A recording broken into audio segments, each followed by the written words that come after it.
Sir, you need to move. This seat is reserved for first-class passengers only, the flight attendant said, her voice sharp and dismissive. Her eyes barely flicked toward the man seated by the window, an older black man in a tailored navy blue suit, silver cufflinks peeking from under his jacket sleeve, and a calm expression that didn't waver. He looked up slowly, surprised not by the words but by the tone. Around him, a few passengers began to glance over, some curious, others trying to look away. "I'm exactly where I'm supposed to be," he said, polite but firm. "The flight." Attendant didn't smile. She crossed her arms, standing taller. "Sir, I'm not going to ask again. Please move to the back." A young woman nearby lowered her magazine. A businessman took off his noise-canceling headphones. Tension rose like steam in a kettle. Still seated, the man reached into the leather folder on his lap and calmly unfolded a boarding pass. "Wanna," he said, holding it up for her to see. But she didn't even glance at it. "This seat is clearly not yours." He raised an eyebrow. "Then what would you call this?" "I said, move to economy," she snapped, her voice loud enough to catch the attention of even more passengers. From the back of the plane, a teenager was watching it all unfold. He couldn't hear everything, but he could see, and what he saw made his stomach twist. The man being humiliated was his role model, though he didn't know it yet. The teen was on his way to a youth business summit, traveling on a scholarship he never thought he'd win. He had saved up for months, bought a button-down shirt from the clearance rack, and rehearsed his elevator pitch in the mirror every morning before school. He was wide-eyed, full of hope, and now he was watching someone who looked like him being treated like he didn't belong. The man didn't yell, he didn't argue, he simply stood up and reached for his phone, not to call security, not to file a complaint, but to make a single phone call that would leave the entire crew stunned within minutes. Because what? No one realized, not the flight attendant, not the murmuring passengers, not even the co-pilot, was that this man wasn't just a first-class passenger. He was the CEO of the very airline they were flying. He had been flying under the radar for weeks, conducting anonymous audits on staff behavior, and today, she failed. Meanwhile, the teenager in economy was about to have a moment of his own. His seat was cramped middle row, wedged between two men who barely looked at him. But across the aisle, a very pregnant white woman stood in discomfort, holding her lower back. The seat next to hers was broken. No one moved. Not one person offered help. And that's when the teen quietly unbuckled his belt. "Ma'am," he said gently, standing up, "you can have my seat." The woman blinked. "Are you sure?" He nodded. "Yes, ma'am." He didn't do it for attention. He didn't expect anything in return. He just saw someone in pain and did what he hoped someone would do for his mother. She sat down with a grateful sigh, her hand briefly resting over her belly, then on his arm. "Thank you," she whispered. "I don't even know what to say." The boy just smiled and headed toward the back of the plane, where a jump seat was eventually offered to him near the galley. He didn't mind, he felt good. What he didn't know was that the woman had slipped a folded piece of paper into the pocket of the seat in front of her, with his name on it. And inside was a message that would change the direction of his entire life. But back up front, the flight attendant's voice was now shaking. She had just realized who the man was. He was her boss's boss. The flight was no longer just a flight. It was about to become a story that would make national headlines, and the plane? It wouldn't be taking off anytime soon. Because within 5 minutes, that black CEO made a quiet decision. He grounded the entire aircraft. Not out of anger. Not out of revenge, but because this moment needed to be seen, needed to be heard. And for the teenage boy in the back who had no idea he was being watched too, this was just the beginning of something far greater than a flight. What happened? Next would shake both of their lives, but no one on board was ready. Not yet. The engines hummed low, the overhead lights flickered slightly, and the plane sat motionless at the gate. Outside, rain had started to dot the windows, but inside, the air was heavier than the clouds above. The flight attendant stood frozen. Her confident stance was gone, replaced by a stiffness in her shoulders and a growing look of unease. Her radio crackled faintly at her hip, but she didn't reach for it. She was still trying to process the name that had just flashed across the passenger manifest. It was the same name that had now dialed into the airline's internal command line. Confirm passenger identity, the captain's voice came from the cockpit, filtered through the intercom to the lead crew member. She responded, voice hushed. Passenger 1, his ID checks out. His name is ... Marcus Ellington. The co-pilot's head slowly turned toward the captain. Everyone at the company knew that name. Marcus Ellington wasn't just any CEO. He was the man who had pulled the airline out of bankruptcy 5 years ago. The man who started his journey loading baggage on the tarmac as a teenager. The man who quietly rebuilt the culture from the ground up with policies stressing fairness, respect, and inclusion. And he had been sitting quietly in seat 1, treated like an intruder. Marcus didn't yell. He had never been that kind of leader. But behind his composed demeanor was a mind already calculating everything, every word spoken, every gesture made, every protocol ignored. He scrolled through his phone, reviewing timestamps. He had recorded the interaction. His company issued him a discrete app to log incidents in real time when performing undercover evaluations. This wasn't the first flight he had reviewed, but it might be the most painful. He glanced behind him, his eyes scanning the cabin slowly. Passengers were whispering. Some pretended not to look, but curiosity always won. One older couple seemed confused. A college-aged man in a hoodie stared wide-eyed from behind his glasses. And toward the rear, a familiar movement caught his attention, just a glimpse of the young man who had stood up earlier. Marcus remembered the moment. He'd seen the teen offer his seat without hesitation. That one act had struck him even more than the insult he'd just endured. The flight crew may have failed this test, but someone else had just passed one he didn't even know he was taking. He tapped a number on his phone. Back near the galley, the teenager Yalim stood leaning against the jump seat, holding on to the safety bar. His legs were a little sore, but he didn't mind.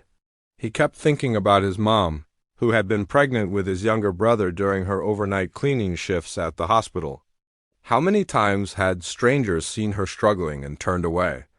How many people had looked at her and seen just a burden? He didn't want to be like that, not now. Not ever. A flight attendant passed by him and paused. That was a nice thing. You did, she said, softly, not unkind. Giving up your seat, he smiled politely. Felt like the right thing. She nodded, then moved on. But her tone didn't quite match the atmosphere brewing in the front cabin. Ian didn't know what was happening up there. He just assumed the delay was routine.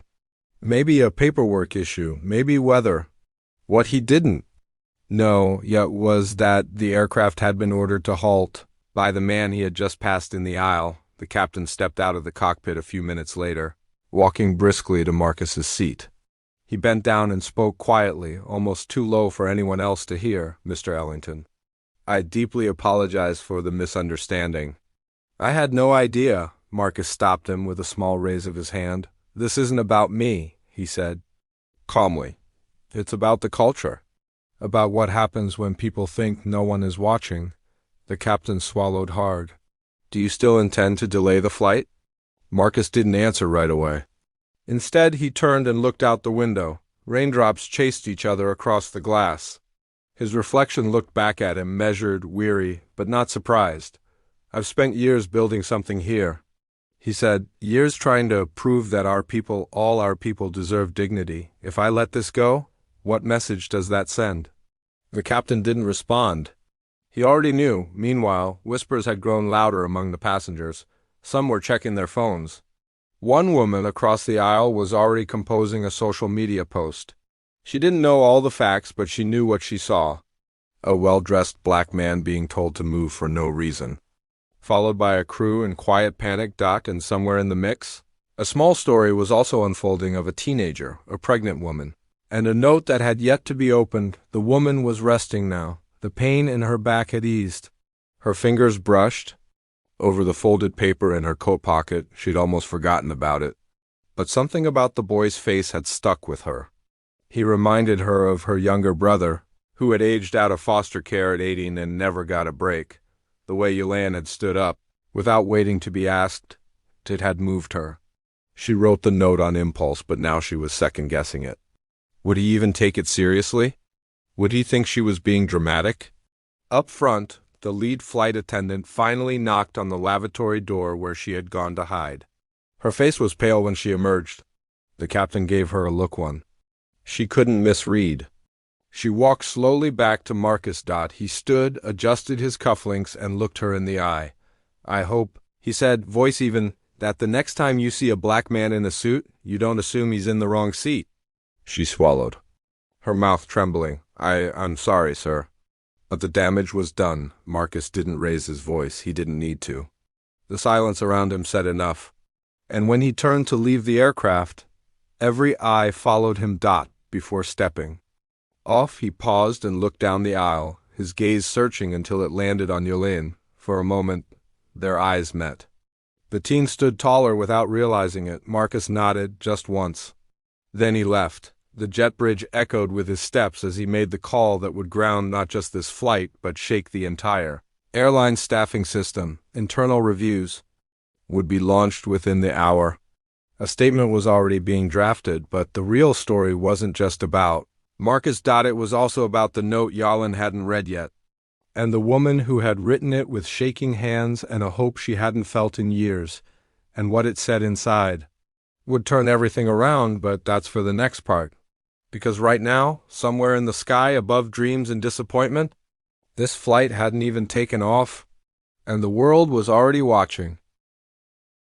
As Marcus stepped off the plane and disappeared down the jet bridge, the cabin fell into a quiet confusion.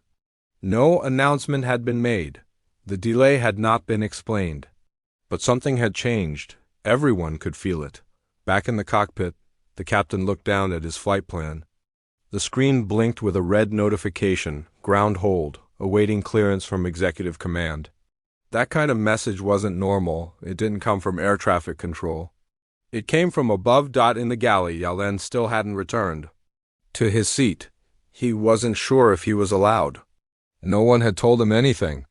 He leaned against the wall, his backpack slung over one shoulder, thinking about everything he'd seen. The man in 1A, the flight attendant's attitude, the look in, the pregnant woman's eyes when she finally sat down, and something else was bothering him now. Something subtle. He remembered watching the crew earlier, how they greeted certain passengers with warm smiles, offered drinks before takeoff, asked if their bags needed extra space. But others, people who looked like him, they got a half nod, a quick motion to keep moving. Yolene wasn't used to flying, but he wasn't used to being invisible either.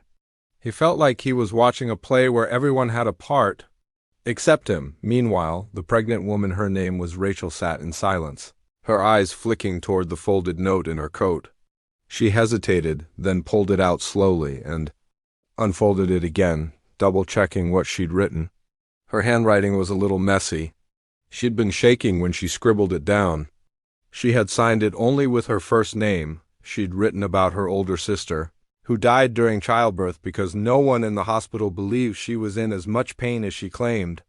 She'd written about how her father, who used to work in construction, always said, "Kindness is a door you never know you're holding open for someone important."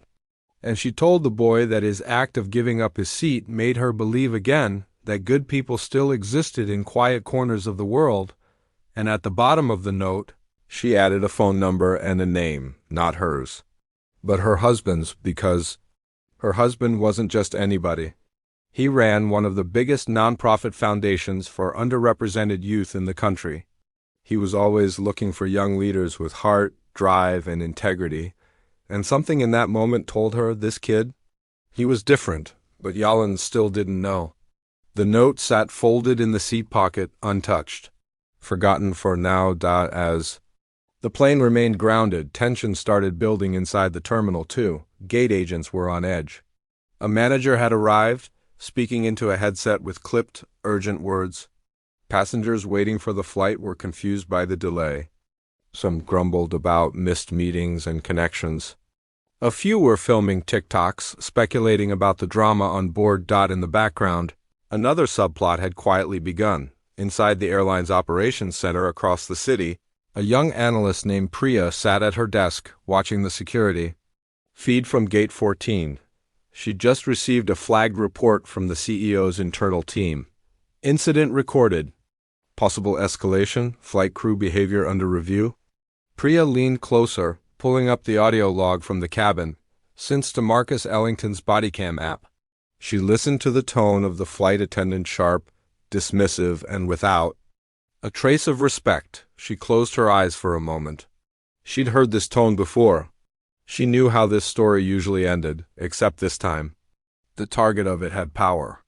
And he wasn't staying silent. Priya tapped her keyboard, drafting a report for the executive board. Her fingers hesitated for a second before she typed. Systemic issue detected. Recommend immediate cultural training review. But in her mind, the bigger question echoed. How many people had already been treated this way, with no phone to record, no title to shield them, no one to call? Back on the plane, one of the first-class passengers finally stood up.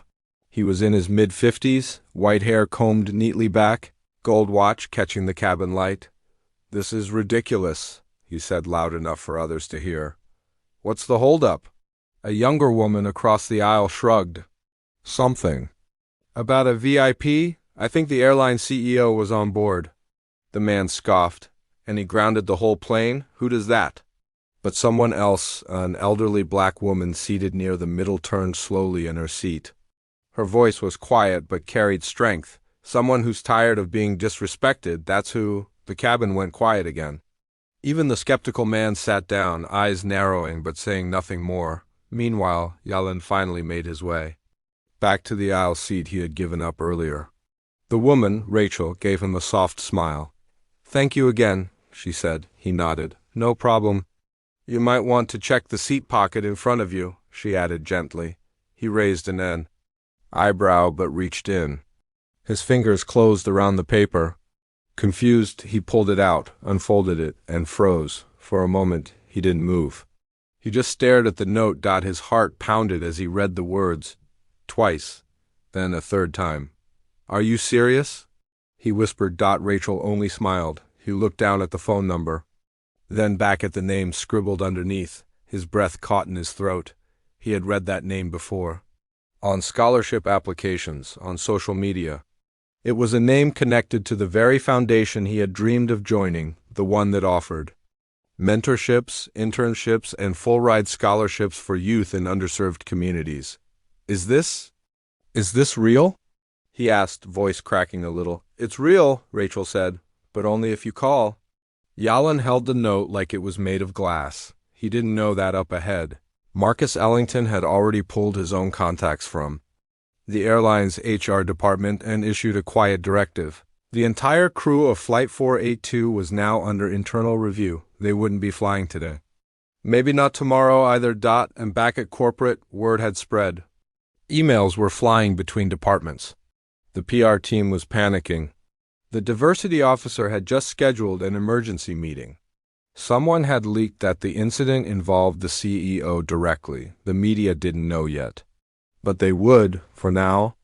The plane remained on the ground. Jalen sat quietly, staring out the window, the note still in his hand. Rachel rubbed her belly, whispering something under her breath, and somewhere in a distant office tower, Marcus Ellington stared at the city skyline and thought about how much work still remained. How many people were still treated like second class in a seat they paid full price for. And how a single moment, caught between silence and courage, could rewrite the story for everyone watching. The plane hadn't moved, but the world around it was already changing. The cabin lights dimmed slightly, and the silence on the plane felt louder with every passing minute. Passengers were growing restless. People whispered in tight voices, some checking their watches, others eyeing the windows like they could guess the reason for the delay just by watching the rain streak down the glass. Yalan clutched the note tightly in his hand, still unsure what to do. The number, the name, the opportunity. It was all sitting right there, waiting, but it didn't feel real. He kept glancing over at Rachel, trying to read her face for any sign this was some kind of joke. But she just sat calmly, her hands resting gently on her stomach, as if she already knew how this would turn out. He looked back at the seat back in front of him, where minutes earlier he'd simply been a teenage boy trying to survive his first flight. Now he was holding something that could open a door he never believed he'd get near. And something about that scared him more than anything else. What if he messed this up? What if he called and said the wrong thing? What if he wasn't ready? Before he could decide, the captain's voice came through the speakers. Ladies and gentlemen, thank you for your patience. We are currently experiencing an unexpected delay due to operational concerns. We ask that you remain seated. We will provide an update shortly. No mention of Marcus Ellington. No mention of the grounded order. But now even the passengers who had tried to stay uninvolved were starting to feel the tension rising. A woman in the back row started recording a video. She angled her phone just enough to catch both her own face and the rows of confused travelers behind her, across the tarmac. The gate agent's desk was now surrounded by airline staff in navy jackets. Earpieces in, speaking quickly and quietly. A regional operations manager had shown up. His brow was furrowed, sweat beading lightly under his collar. We've got media calls coming in. One agent whispered, holding up her tablet. Someone leaked that Mr. Ellington was removed from his seat. It's spreading. Tell corporate. We need a statement ready, the manager snapped. We can't let this get out of control. But it already had. Internally, departments were in chaos. Flight crew rosters were being reviewed. The HR team had pulled up prior passenger complaints from previous flights. The lead flight attendant, still on board, sat stiffly in the crew. Jump seat, arms crossed, avoiding eye contact with everyone. She had heard the name Marcus Ellington before. She remembered the diversity video from 2 years ago, the one the airline made everyone watch. But she hadn't recognized him in person. Now the weight of her mistake pressed down like concrete. Up near the front of the cabin, a passenger suddenly stood. It was the same man from earlier, the one who had mocked the delay. This is absurd, he barked. I have a court appointment. In Atlanta, you can't just hold us here without a reason. The captain appeared at the cabin door, calm but firm. Sir, we understand your frustration. But this delay is necessary for operational reasons. Operational? The man shouted. Is that corporate speak for drama you created by treating your boss like he was a stowaway? A few people gasped. Others looked up sharply. The captain's face didn't change. Please return to your seat, sir. Jalen's pulse quickened.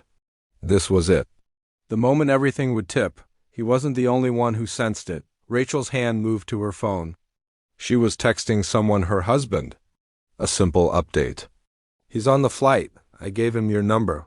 He's everything you look for. She hit send and glanced sideways at Yalen, who was now staring blankly ahead.